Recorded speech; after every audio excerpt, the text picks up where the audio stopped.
being in the UK, I'd find myself being a big fan of the English football team, but I could never bring myself to be a fan of the cricket team. I just couldn't. It's just too heavily ingrained in me. Like growing up, that Australia is the only team that you can possibly support in cricket. So I can totally relate to that. Yeah. The accreditation I had got me access to the tunnel in that game. And like before the match, standing in the players' tunnel with the players, with the sound of 80,000 people coming down the tunnel at Wembley, and there's Messi standing over there. It was just like one of the most surreal moments of my entire life. I started explaining it to him, and he just looked me dead in the eye, and he was just like so focused on every word that I was saying, and it just completely threw me.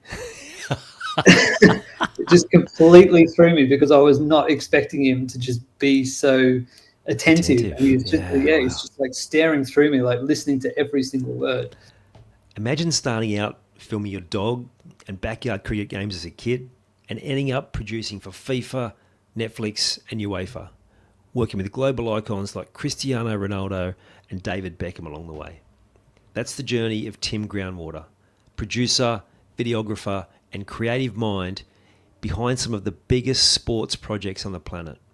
From shooting in 31 countries for FIFA's World Cup preview series to leading Netflix kickoff docuseries, Tim's story is proof that passion, persistence and a willingness to back yourself can take you anywhere. In this chat, we dive into the creative chaos of making world-class sports television, from the planning and teamwork it takes to pull off massive productions to the moments that make it all worthwhile. Fan stories from Tunisia and Morocco, a powerful haka in Auckland, and the surreal experience of directing Beckham himself. If you're a bloke who loves sport, creativity, or just the ideas of chasing something bigger than comfort, this episode's a masterclass in courage, craft, and carving your own path. I'm Ian Hawkins, and this is Sport is Life. The purpose of sport as I see it is to see your vision become a reality, find your voice, create strong connections, and learn to trust your body.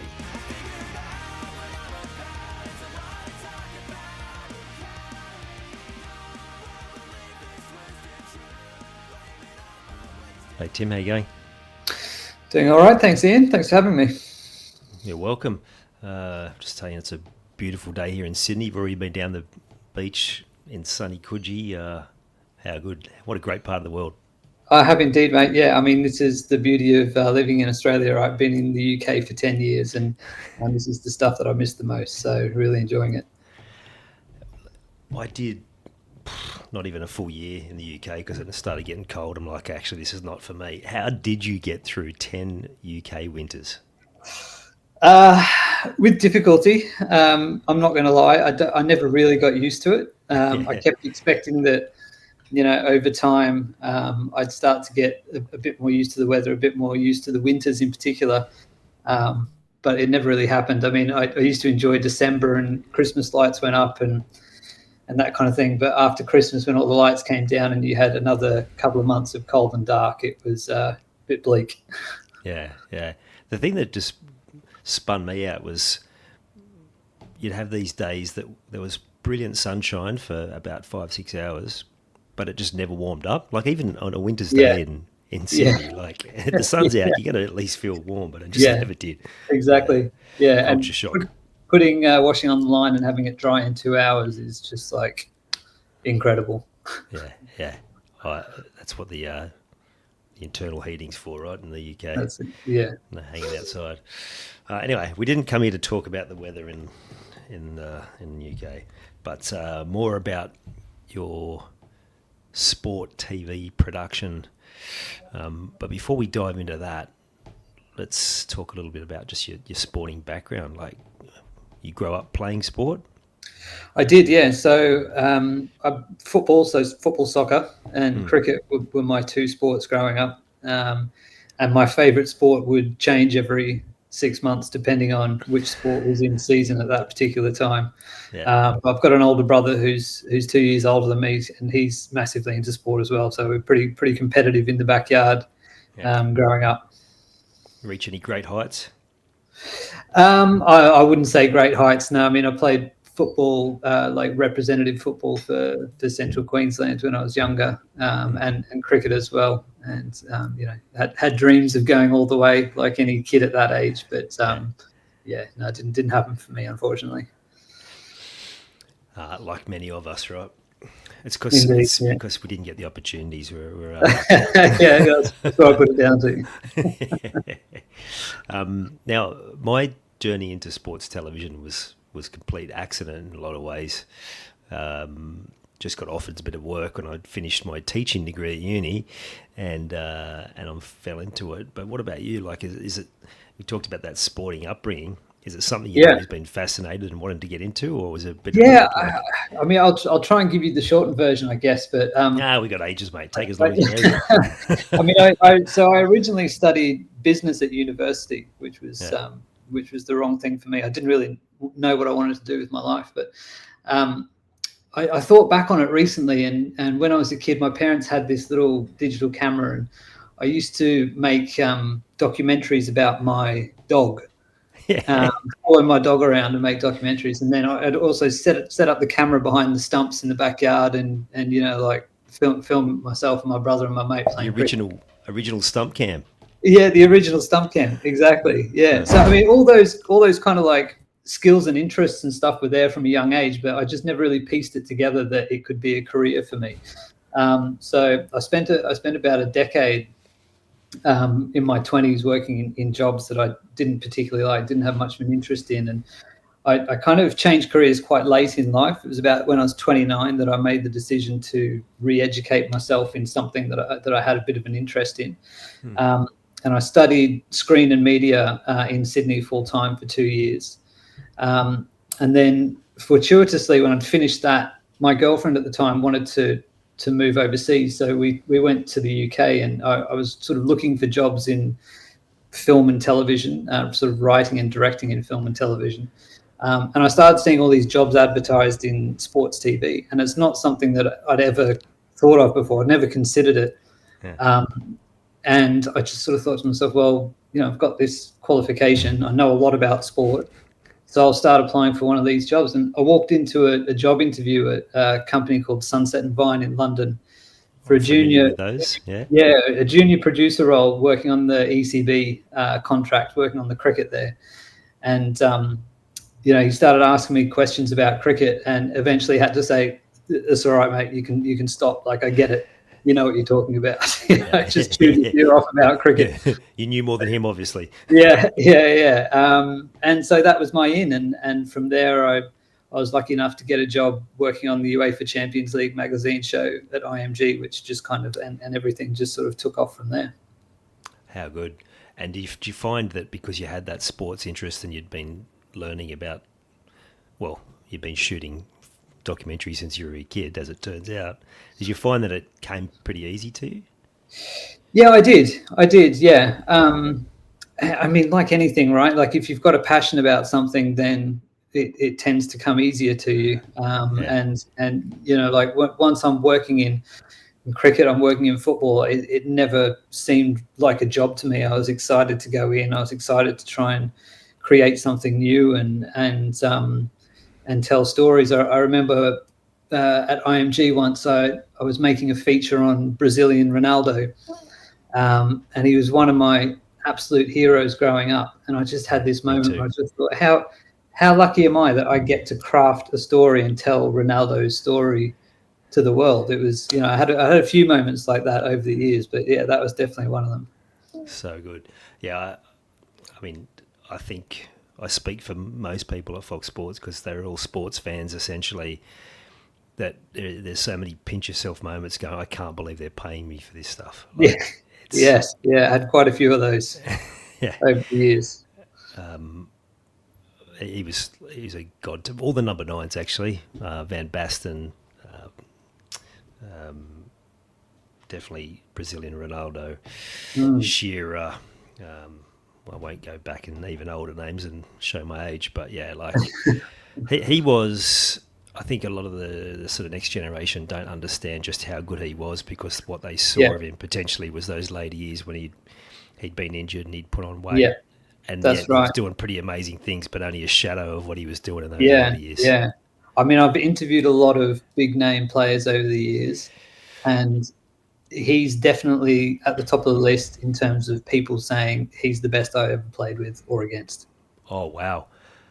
I remember a mate of mine when he was traveling. He was in Barcelona, and I think they were playing. I think it was the a big one. I think it was against Madrid, down 3-0 at half time, and Ronaldo comes on and scores 4 in the second half to win it.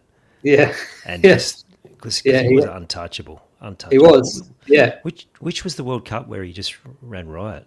2002, I think, in Japan, Korea, when he sort of won it for them. He was expected to do that in '98 and had sort of that issue Meltdown in or the something. final. But yeah, what a Yeah, player. next level. Yeah, and when you look at players like that, like, and you're creating vision around them, like, what are you trying to? What's the impression you're trying to create with the viewer? Are you trying to almost take them onto the field? Are you trying to get them to get that perspective of the greatness? Like, what angle do you come from? Yeah, I mean, I guess it all depends on what the feature or that particular story calls for. I mean, you could be making a story on Ronaldo that's very technical and, talks about his technical ability on the pitch and why he was able to do the things that he was able to do. And then you might come at it from a completely different angle, and you try to sort of bring out more of his personality and who he was as a man. And I sort of tried to do a little bit of both. It was only a short sort of 4 or 5 minute feature that I was making on him, but the thing that struck me about him and Ronaldinho was the same, as that he used to play with a big smile on his face. I know he's got his teeth fixed now, but he used to have that big gap between his front teeth, and you just see this big gappy smile on the guy. And I just kind of like wanted to try and bring out that part of his personality in the story that I was telling. Oh, I love it. I actually saw something on LinkedIn the other day from a sports psychologist talking about how that way that Ronaldinho used to play was so effective because he just left his divots behind. Like, he was smiling, he would laugh off. Like, he'd make a mistake and he would laugh.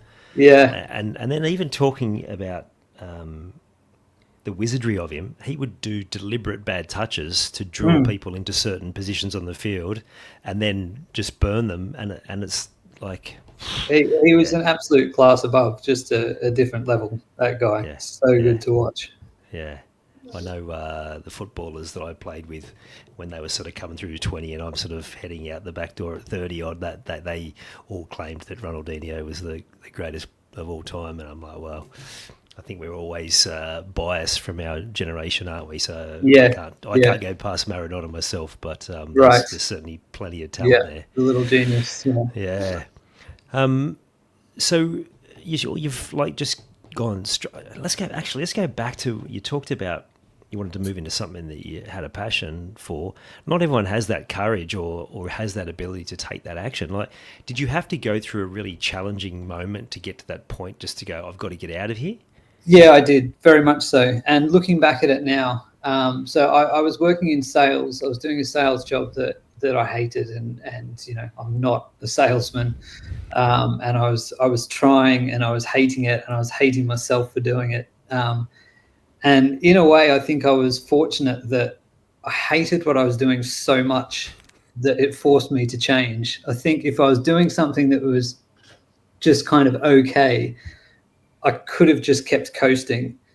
And I'm so glad that I didn't. I had a moment where I thought to myself, do you want to do this for the next 30, 40 years? Absolutely not.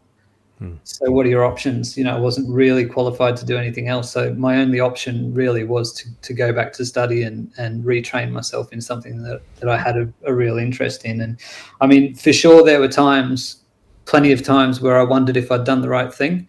Yeah. and Especially it was with the earning potential changes for a period of time. Absolutely. Yeah, that's right. I mean, it was a long slog from making the decision to getting my first job working in sports television. Was probably 4 or 5 years. And at that age, late 20s, early 30s, there were plenty of moments where I was questioning whether I'd done the right thing. But it's all worked out. Yeah. I think any leap of faith like that has those moments. It's almost like a test to see if it's what you really want. Are you really prepared to go? And Right. I think Yeah. you do come to a point where you're like, yeah, there's the idea of turning back has some comfort and safety.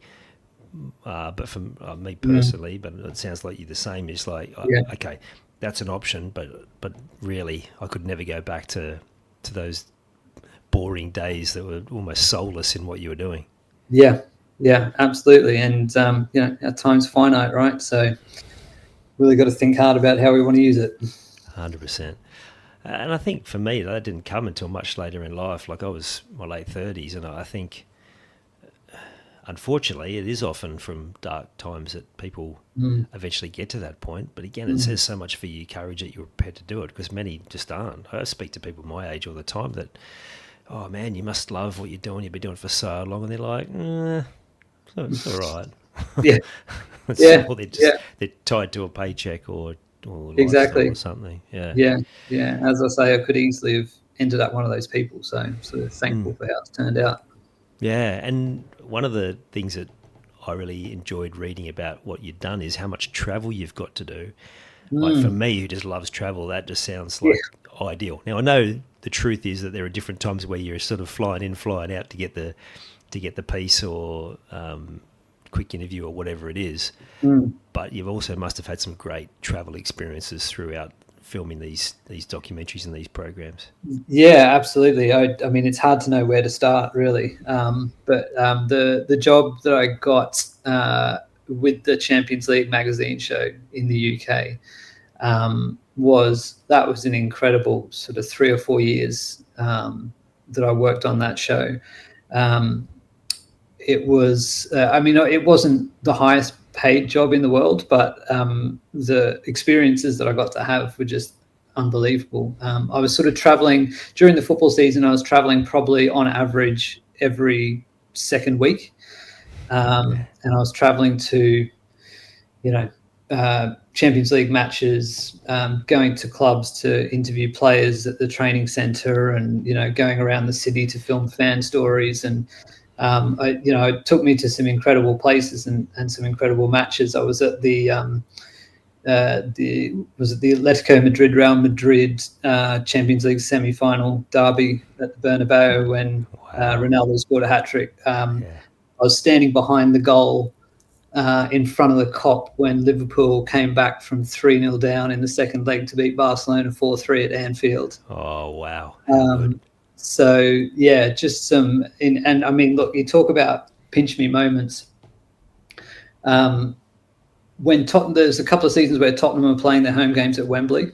Yep. And I was there in a group stage match when they played against Barca, when Messi was still there. And the accreditation I had got me access to the tunnel in that game. And like before the match, standing in the players' tunnel with the players, with the sound of 80,000 people coming down the tunnel at Wembley, and there's Messi standing over there. It was just like one of the most surreal moments of my entire life. Still crazy to think about it. But yeah, like the travel opportunities were just unbelievable, and it takes you to some places that you would never go to otherwise, which is one of the things that I loved about it. Take us through a few of those examples.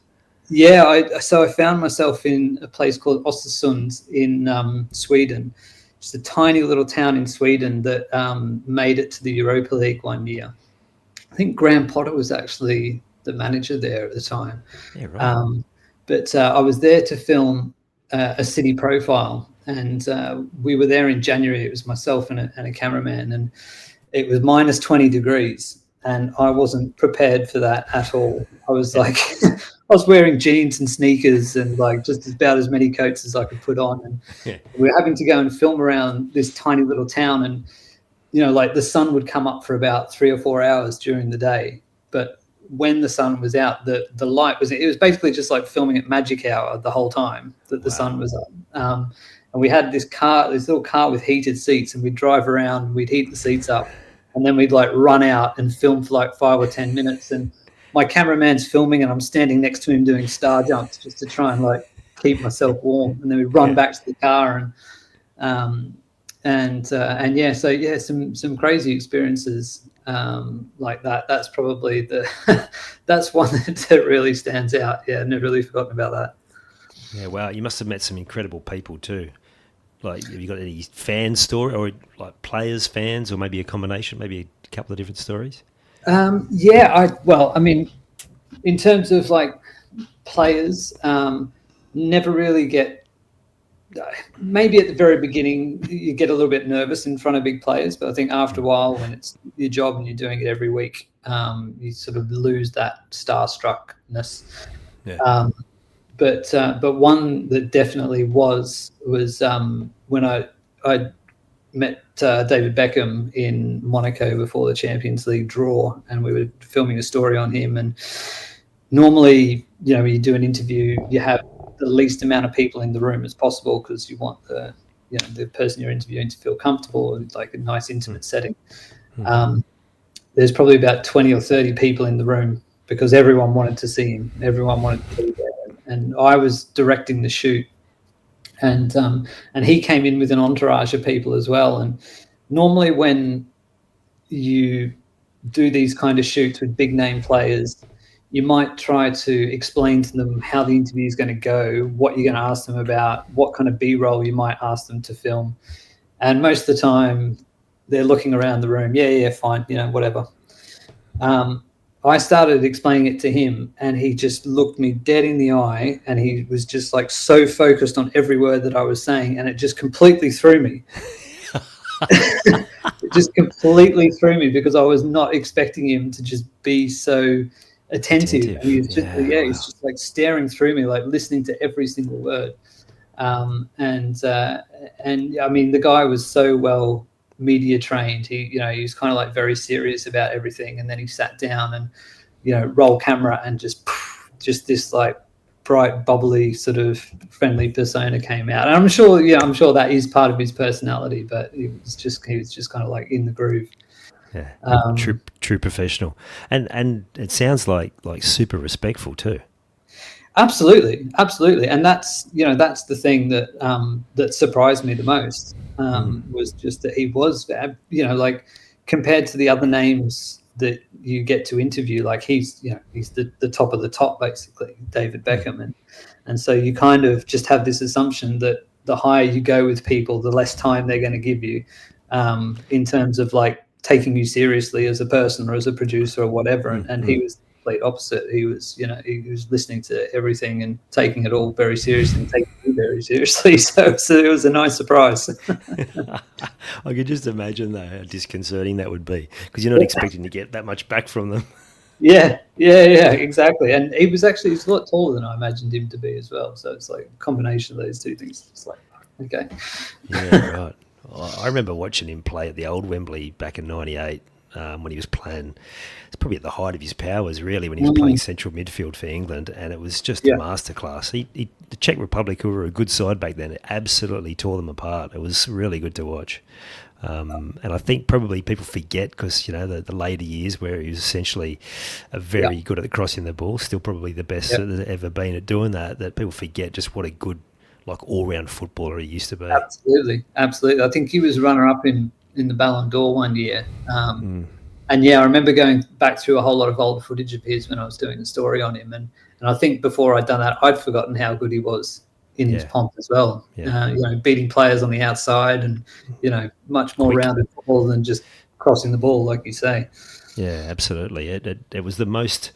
It had reminded me of someone playing that sort of Gascoigne role, coming deep, getting the ball, distributing, getting it back, that I can remember. And again, it was probably only for a small window, and many people probably forget. But that's right.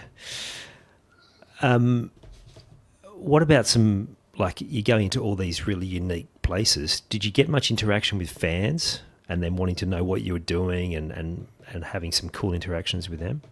Yeah, definitely. I mean, there were times where we'd line up a fan in advance. You'd research someone and find someone who's got a good fan story, and arrange to do a story on them. But then there's other times where you just walking around and trying to find whoever you can to give you a good soundbite. I mean, the last project that I did was the first 6 months of this year, filming and producing all the content for the FIFA Club World Cup Trophy Tour.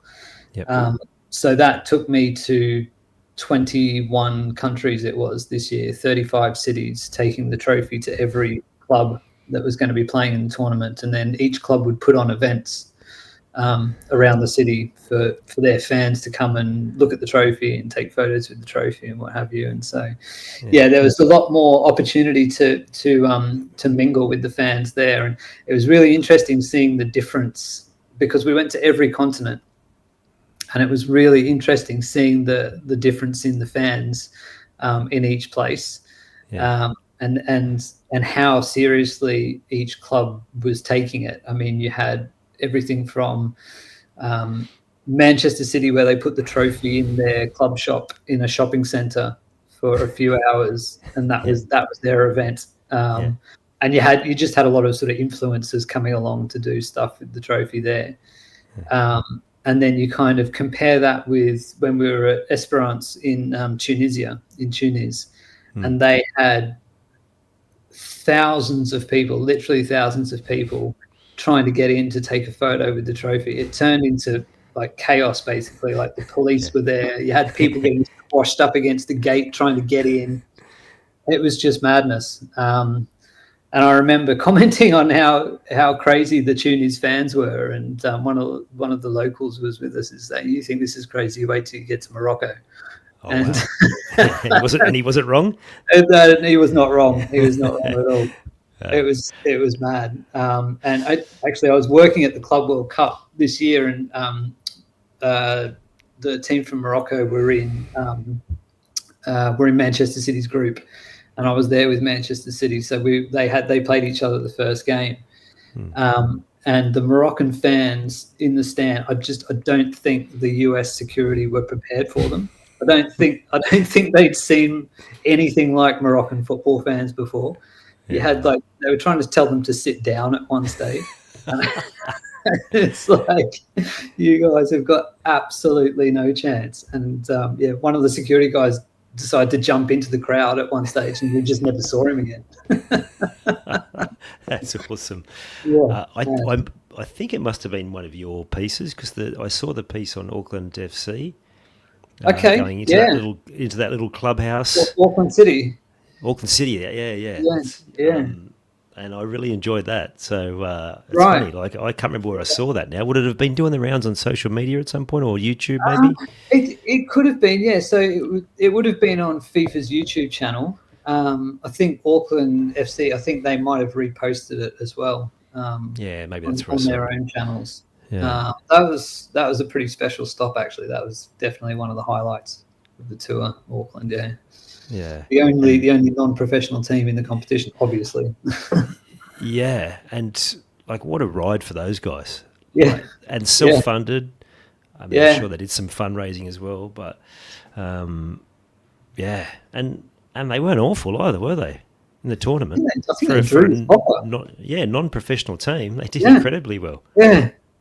To get a draw with Boca is unbelievable. I mean, I was worried the group that they were in with Bayern and Benfica and Boca, and nothing. It was 10-0 or something their first game against Bayern. So here we go, and managed to draw against Boca, which is unreal. That's right. Was it that last game of the tournament? Maybe. Might have been. Yeah. Yeah. But again, that's football. That's the beauty of football. It's like one of the few sports where there can be that much of a leveler. Yeah. Yeah, 100%. Yeah, I was really happy for them, actually. They were a really, really good bunch of people, treated us really well. Yeah. So what about a particular story that you've enjoyed and that you really were proud of the outcome of, just the picture it was able to paint of a certain situation? Oh, wow. That's a good question. I mean, look, I'm just going to go to the most recent ones that I've worked on first. And you mentioned Auckland. Auckland was definitely one of them. Just such a unique stop on the tour and such a unique story to tell. And we were really lucky in terms of what they offered us as well. So we got a traditional Maori welcome on the marae there in Auckland, which is not something that a lot of people get to experience. And they welcomed us into that ceremony, which was really powerful and very special, and allowed us to film it as well. Yeah. They took us to a high school, and it's a high school that's affiliated with the club, and the players go there and do coaching sessions, free coaching sessions with the kids. And some of the prize money that they were getting from the Club World Cup, they were donating to that school to build an all-weather football pitch for them. And like how incredible is that? Like they're getting a couple of $1 million, which for them is massive compared to what that would mean for some of the bigger clubs. And they're still donating that to their local community, which I thought was incredible. But we went along with them to the school, and there was a few hundred school kids there, and they performed a haka for us, like a couple of hundred kids together. They'd been practicing this for months, and they performed a haka for us. So, when you have little moments like that, to be able to piece those together into a story is unbeatable, really. And that combined with the guys talking about what it was going to mean for them as, real estate agents and salesmen and what have you, to go and be playing against the likes of Harry Kane and like it was just a real gift of a story. So, I really, really enjoyed that. I think the other massive project, well, one of them that I've worked on in the past was the Club World Cup, not the Club World Cup, sorry, the 2022 FIFA World Cup, the Men's World Cup preview series. And we did 16 episodes of that, 16 half-an-hour episodes. So each episode was 2 teams, 32 teams in the tournament. Yeah.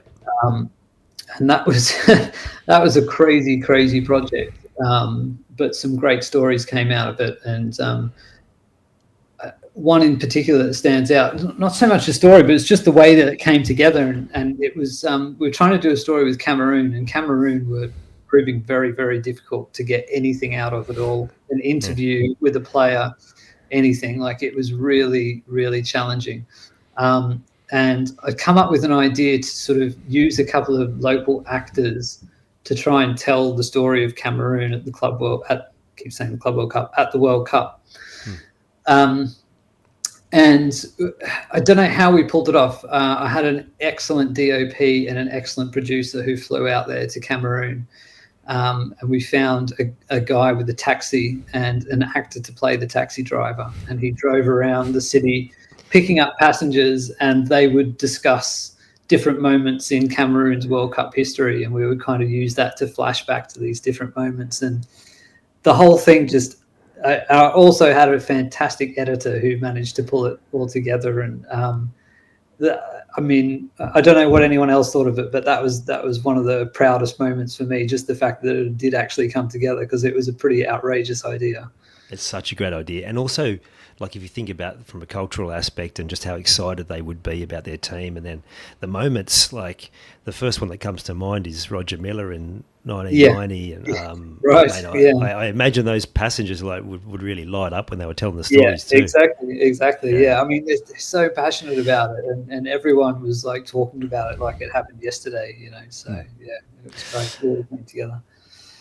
Having worked in sports television and having to deal with a whole lot of very interesting characters in that production space, and all very good, but often there's some interesting interactions around ego, and some of them a bit too much about them and not enough about the content. Like that, I get quite the opposite vibe from you. Everything that you've talked about, it's all been about the story, and it's all been about the subject.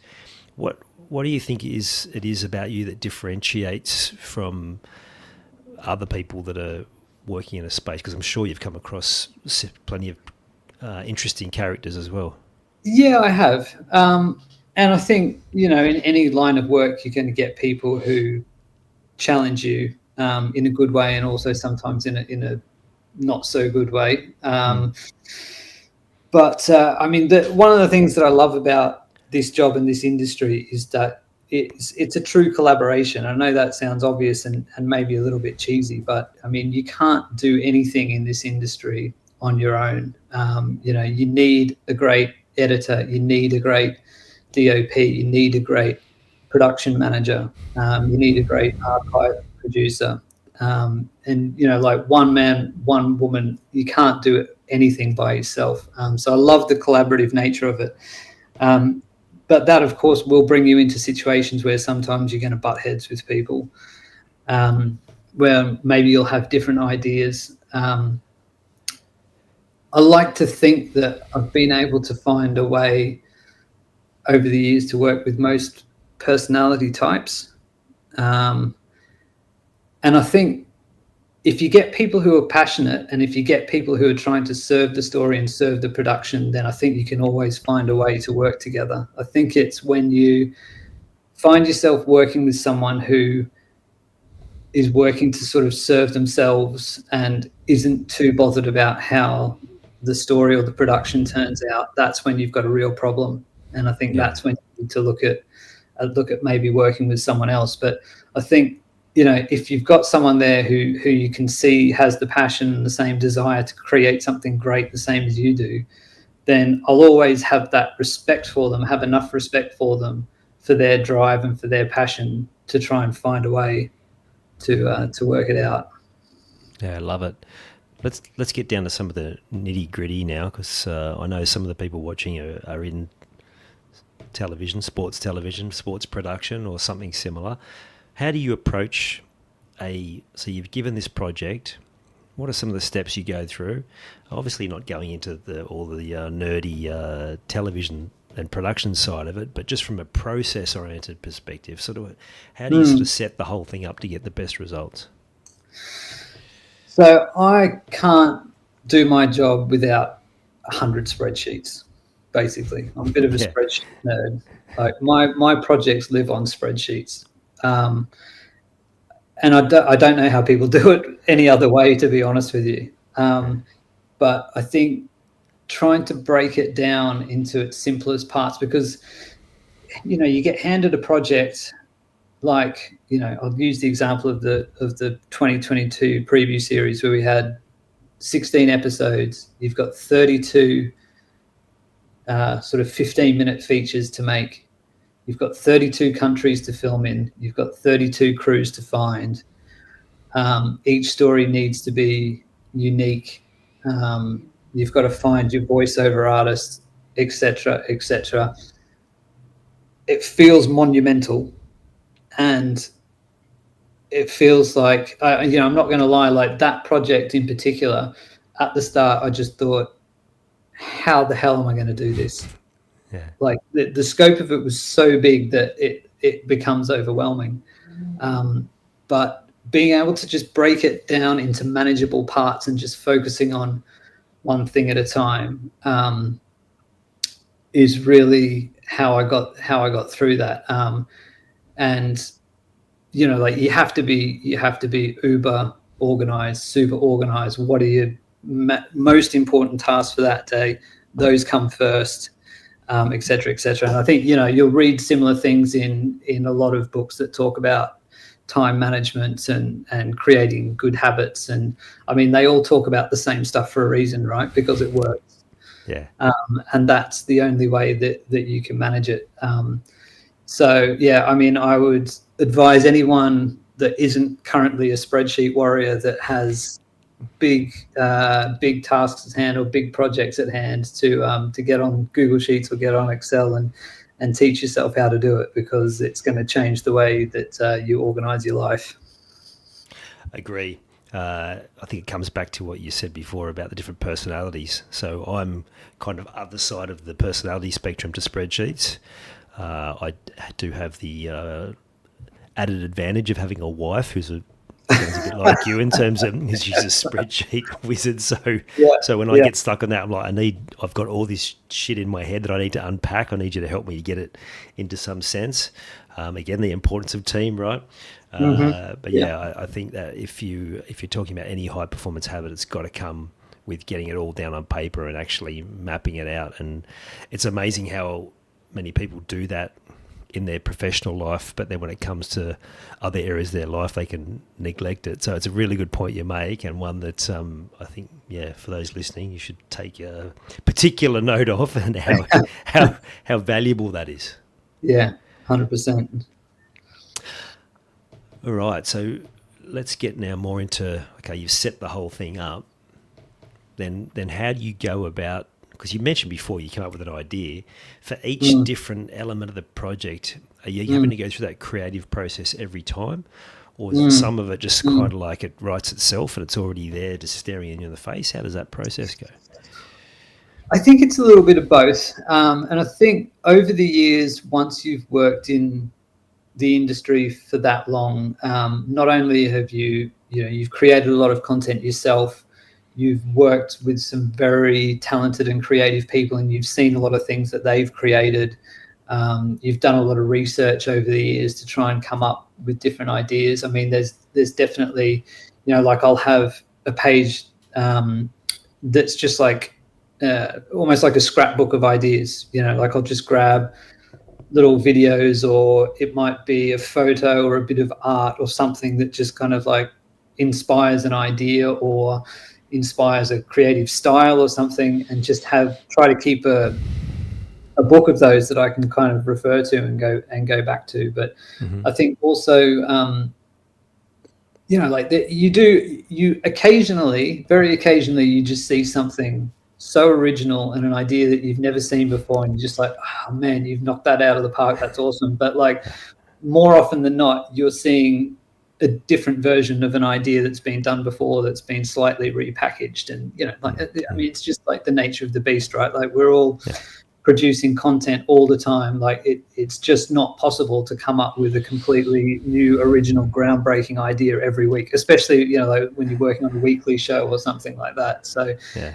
you do have sort of like this bank of ideas that you've seen before that you can draw on and try to take inspiration from, and maybe put your own spin on it. And then, as I say, occasionally you just get like the hallelujah moment where just something completely original comes to you, and you just got to be thankful when that happens. Yeah, absolutely. It made me think of musicians. Like they talk about how, well, none of our music is necessarily coming from completely new idea. It's like all the influences that we've had over our life, even in what everyone listening as well, like it's pulling those different experiences that we've had and making it work for whatever you're working on now. Can you remember one of those experiences, whether it was in television or prior to that really left a mark on you, that you were like, oh wow, that's something I hadn't really thought about before that I need to make sure I include in other areas of my life, and not spreadsheets either, something else? Sorry, something from the creative process, do you mean? Just anything, like anything that you've learned from someone else, or you witnessed and you thought, wow, I can make sure I bring that into my toolkit for a future reference, because that actually looks amazing.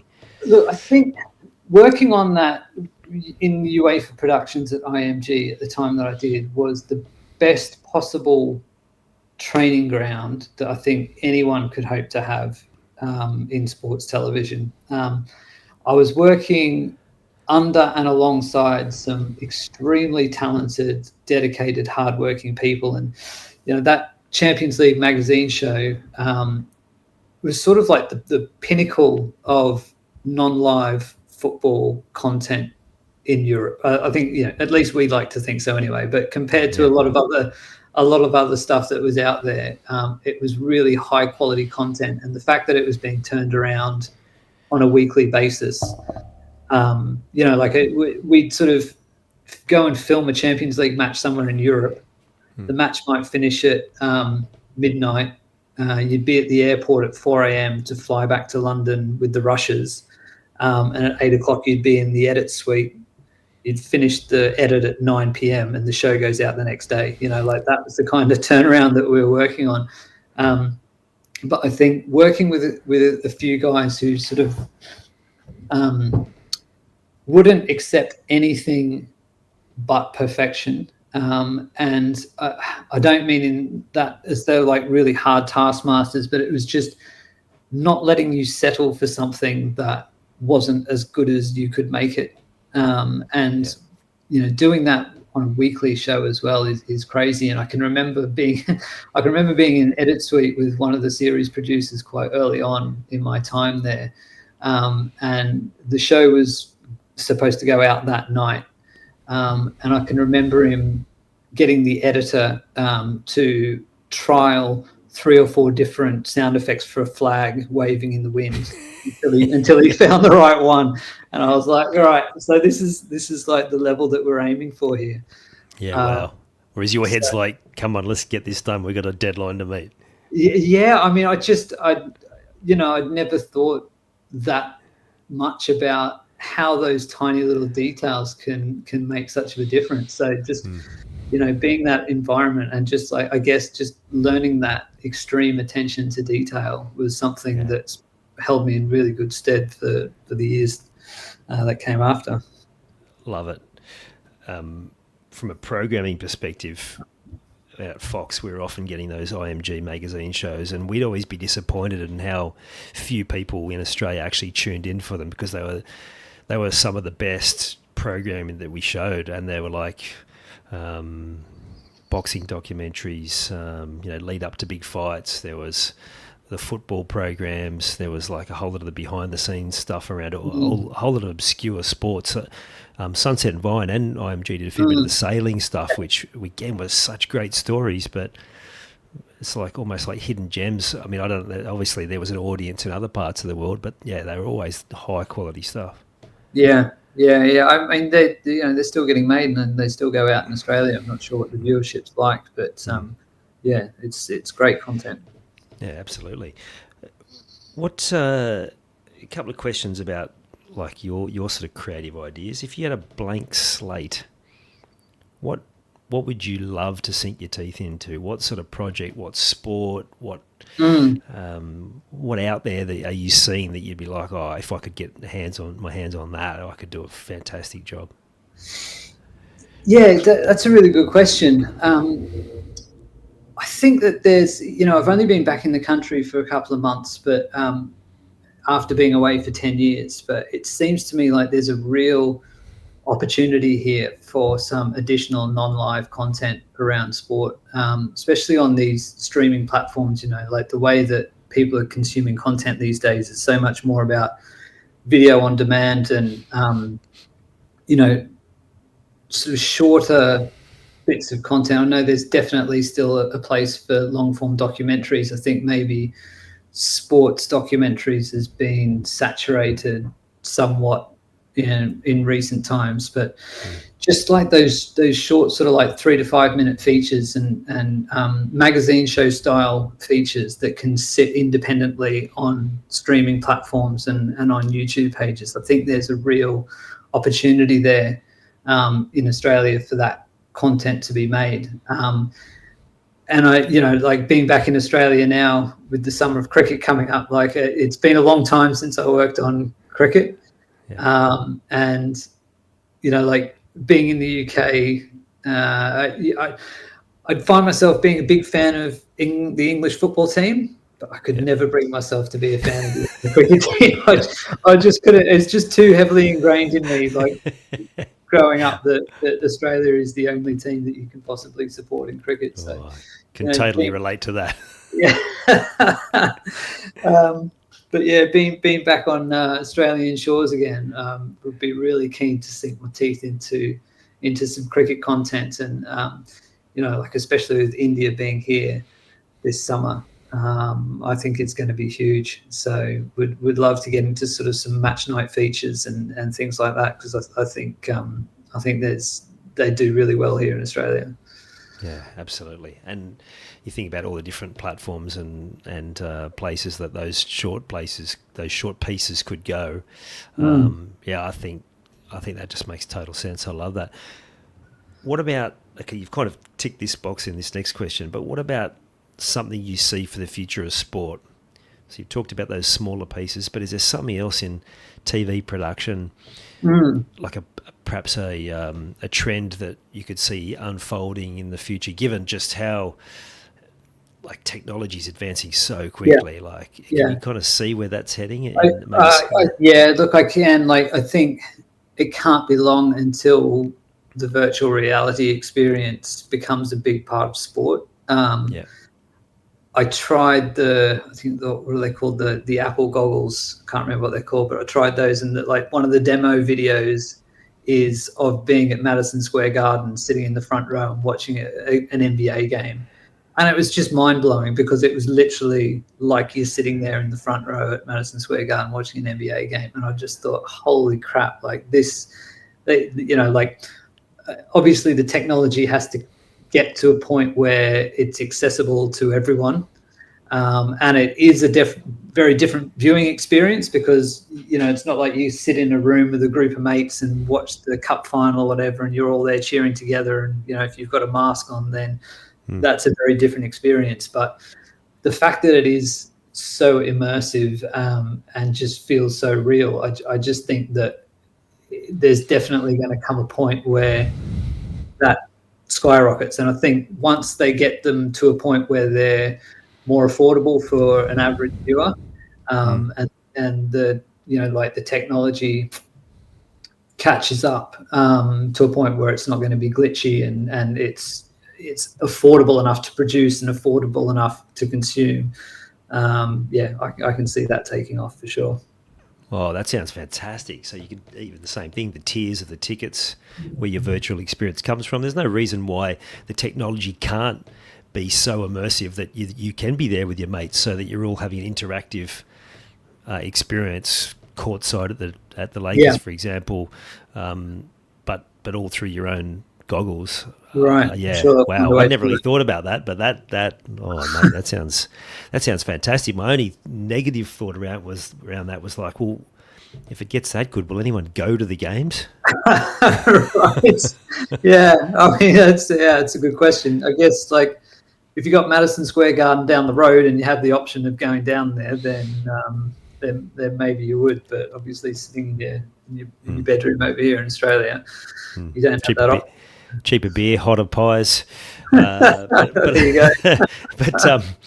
I think, like, look, I'm an energy junkie, like a long-suffering para fan, and having season tickets, and some weeks just going, I don't want to go. But the moment I like sort of walking towards the stadium where the crowds start to gather and you feel the vibe of the crowd, you're like, okay, Yeah. like this, I mean, I don't think there'll never be any real substitute for that. And I think that's why, like AI, what's the future of that?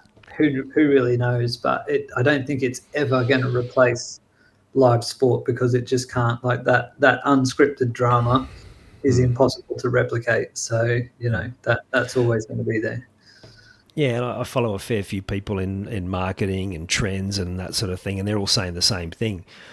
What is going to unfold in the coming years is live events, community things, services, places where people can go where they actually have to hand their phone in. Like that's where we're going to head, because everything else is going to be so automated and so taken care of that we're going to crave. Ultimately, we're still going to crave that human connection. So I think you're spot on the money there. And it'll be interesting. So there might be an angle there for you too. Is like what sort of live events? Like, even just thinking about it now, like the Ashes coming up. Like I know the guys like the great cricketers. I'm sure they'll have live events, but I'm sure there's like some sort of fan experience you could create, which you could do. Some sort of television experience in the lead up to an Ashes test. Like, I'm even just thinking about game day, like, the ritual that all those people, I'll come from a Sydney perspective, they often come from out of town, or they get the train in from up the coast, from the mountains, whatever. And then the crowds, you can see them when you're driving past your local station. There's people there dressed in their cricket gear, and then when you're on the train or public transport, and then you see more and more of these people, and you get to Central, and then, I mean, it used to be the walk up the hill, now they've got the light rail, but that whole experience, obviously you couldn't film the whole thing because people would quickly get bored, but just sort of tapping into that real energy of something that people are so familiar with, I reckon there might be something there. Yeah, I totally agree. And like been such a huge interest, and it's because of these sports docs that it sort of exploded, this whole kind of like interest in behind the scenes footage, and being in the dressing room, being on the team bus, being in the hotel, and just kind of like feeling like you're a part of the team. Remember watching some old footage of like World Cup videos, World Cup official films, and every now and again they'd throw in some scenes of like the team back in, like the England team back in like the 80s, like kicking back by the pool or something, and having a chat, and that stuff was absolute gold. But it was never a massive part of sports television and filmmaking, whereas now that's really the go-to. That's what everyone's aiming for. It's just access. Who can get the best access? Who can get closest? Who can get the most personal soundbite? And it's just like everyone sort of trying to one up the previous production as to sort of how immersed you can be within the team. And I think it sort of got to a point where I think you're starting to get pushback from players and from coaches, and like you hear stories of like the all or nothing, where they went in and it had been approved by the club, but it didn't have the buy-in of the players, and it kind of suffers because of that. And I think initially, when the idea first started to come out, I think maybe the clubs and the players were sort of excited about being able to tell their story and everything, but I think it certainly got to the point where immersive became sort of intrusive for these guys, and I think sort of now it's about trying to find the balance. Well, we mentioned Nick Piper, who's been a former guest on this show, and that's the sort of stuff he's done. He's working with the Dolphins at the moment. He's got that down to a fine art. So I don't know if you've already spoken to him, but I imagine when you two talk, you'll come up with something that'll be revolutionary. I mean, look, it sounds like he's done really well cultivating the relationships that he's done, which is obviously a huge part of it. And if you can get yourself to a point where you're essentially part of the wallpaper, and you're just there, and you're accepted as part of the team, then that's the ultimate goal. Yeah, absolutely. And I think if you look at it from a historical perspective, you mentioned that old footage around the pool. Like there was one that came to mind, Italia '90. There was a few stories there, and they had some overlay footage of it. I'm like, for historical relevance and looking back at those tournaments, I think that stuff people would eat that up. Like I listen to these guys, British football under the cosh. I don't know if you've seen those guys. There's 3 guys. One of them's an ex-footballer. I don't know if they all are, and they interview like former players, and they tell them old stories. And you see little bites on social media. You can go to YouTube, watch the whole thing, and mate, I love that stuff. I love it. And I wasn't even like I was an English football fan, but like I'm familiar with a lot of these personalities, but like. It's an educational piece. I remember the late great Kevin Campbell. He was on there. They ended up coming back and doing 2 episodes because his stories about because he went abroad, and a lot of people, English football fans wouldn't have known the journey, and he told some incredible stories. And I just think there's such an opportunity there for things that people can look back at with a whole new perspective of these historical moments. You wonder how much of that footage still exists, because like they obviously were filming some of that stuff, and like a fraction of it makes it into the official films, and you just wonder how much of it's sitting in a vault somewhere, and it's absolute gold, that stuff. So I mean, good archive producer, worth their weight in gold. Someone's got a bunch of 1 inches under their bed or something somewhere, probably. Although they, as good as they were, some of those deteriorate. My first job, incidentally, was working at a tape library, carrying around a lot of those old 1 inches, and then going on that journey with Fox Sports, where we went to digital and then went to online. And that was one of my favourite jobs, is to find some of that archive footage. Like, how can we repurpose some of this stuff? And that was one. When you find it, it's absolute gold, right? Yeah. Oh yeah, like I'd get distracted watching an old game or something, and then realise I've actually got a job to do here. And actually, one of the things I found was an old Panasonic Cup game with the with the that opener, the opening music, which like was a sound I'd just fallen in love with as a kid, and now it's still my ringtone. It's been there for 10 years, and it just like, well, Fantastic. yeah, I love that. So I reckon you're onto something there around that. The stuff that goes with hand in hand with the actual event, just based on what I like and what I've seen actually gets traction on social media. I think there's something there for sure, mate. So, Tim, where can people find? You've mentioned some of your work, but do you have like somewhere where people can come or go and look at some of the things you've created, some of the stories, like website or absolutely, yes. So Green Corn is the name of my company, Green Corn Productions, and greencorn.tv is where anyone can go to have a look. There's some examples of recent work on there, and jump on and have a look. It would be great. Awesome. Before we jump off, is there anything else that you feel like an experience or just something about the whole production experience that you'd love to share with the audience? I think I'm just excited for the next chapter. You know, like it tends to go in chapters in your life, right? And this is the beginning of a new one now, being back in Australia on home soil. I mean, I didn't even work in sports television when I left. And have come back with all this experience behind me and all these amazing experiences that I've been able to have. So I've been in touch with quite a few people since I've been back, just getting to know who's in the industry over here, and it's great to just see so many good potential collaborators out there in Australia as well, and there's a lot of people who've got in contact with me to kind of offer up their services, and I'm just really excited to get going in Australia, to be honest, mate. Love it. Well, I definitely think people should follow you and see what's next, because from everything you've already created and from this chat today, like you're going to be producing more quality stuff for the world to see.